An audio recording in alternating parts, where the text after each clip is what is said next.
Mas eu quero fazer uma pergunta antes de encerrar em relação a essa fala de Bolsonaro que a gente trouxe após a fala de Múcio, né, o ministro da Defesa.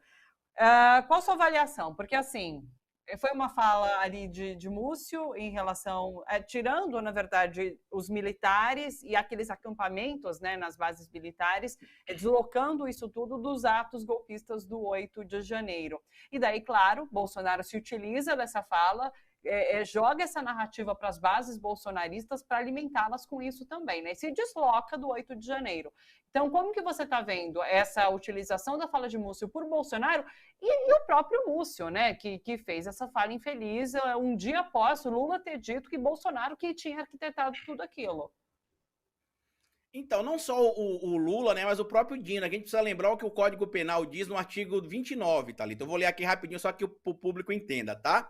O artigo 29 do Código Penal diz o seguinte: quem de qualquer modo concorrer para um crime incide nas penas a estes cominadas, na medida da sua culpabilidade. Ou seja, não é porque o Bolsonaro não estava no Brasil no dia 8 de janeiro, como ele está tentando dizer, que ele não tenha participado de atos preparatórios, de insuflar ali a massa de apoiadores dele contra o Estado Democrático de Direito. As mensagens recentemente divulgadas ali no relatório da Polícia Federal, que foram encontradas no celular do Mauro Cid, são reveladoras. O Bolsonaro ia tentar dar um golpe de Estado e desistiu, porque na reunião que ele fez na última semana de novembro, no dia 29, inclusive, ele teve outra reunião à tarde, antes de ir para o jantar do PL, 29 de novembro, ele foi informado que o ACE, né, a autocúpula do Exército, não embarcaria no golpe com ele. E para piorar a situação dele, o próprio PL, no dia 23 de novembro, tinha tomado uma multa de 22,9 milhões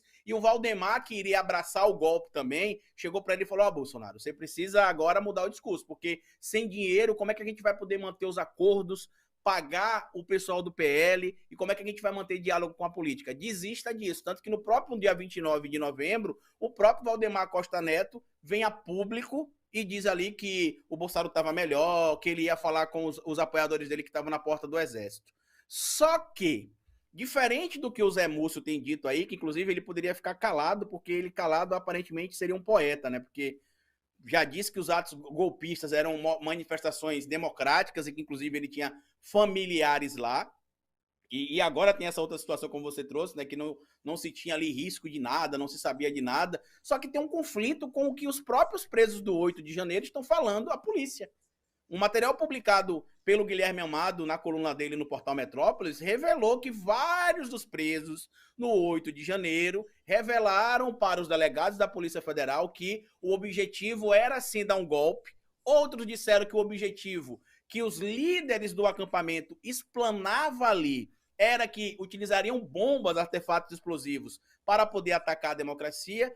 E o deputado estadual lá de Goiás confirmou naquele discurso espontâneo dele, né, o Amaury Ribeiro, que ele financiou os patriotas e que outros empresários financiaram. E quando você vai pegando as mensagens do celular do Mauro Cid, inclusive com data, né, porque segundo uma matéria publicada pelo Daniel César no último segundo do IG, no dia 30 de dezembro, o golpe seria dado na segunda quinzena de novembro.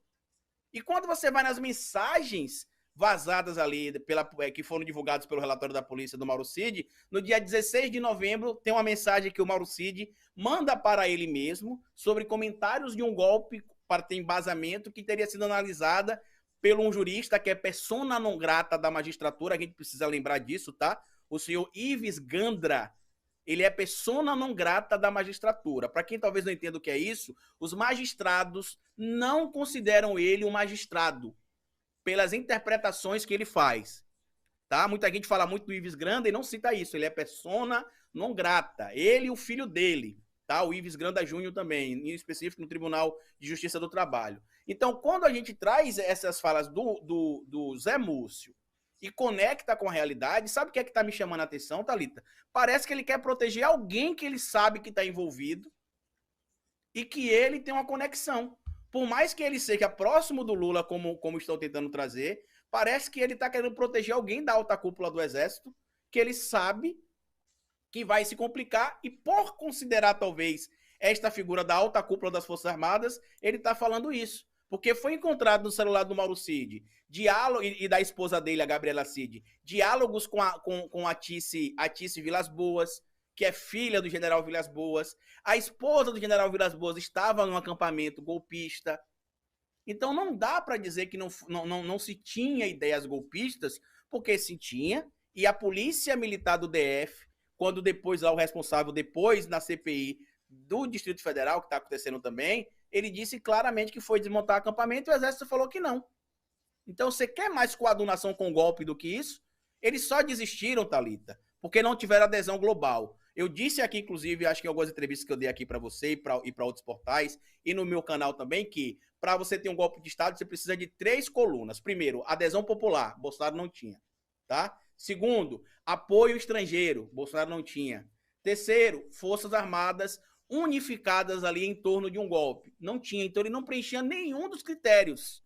Tanto que quando eu falei que a gente não teria golpe, as pessoas, você tá sendo muito positivo. Eu falei, não, eu sou historiador. Historicamente, você vê que um golpe de Estado, ele é composto por elementos que embasam o golpe. O principal é o povo. Ele não tinha o povo. E aí você vem depois com as relações internacionais, com as próprias instituições. Sabe qual foi o cálculo que os militares fizeram, Thalita? Eu vou ser preso por causa do Bolsonaro? Nem ferrando. Se fosse outro líder, talvez eu até embarcaria nessa. Mas com o Bolsonaro expulso com desonra por ter planejado um ataque terrorista nas adutoras e nas vilas militares do Rio de Janeiro, de jeito nenhum. Por esse cara eu não me arrisco.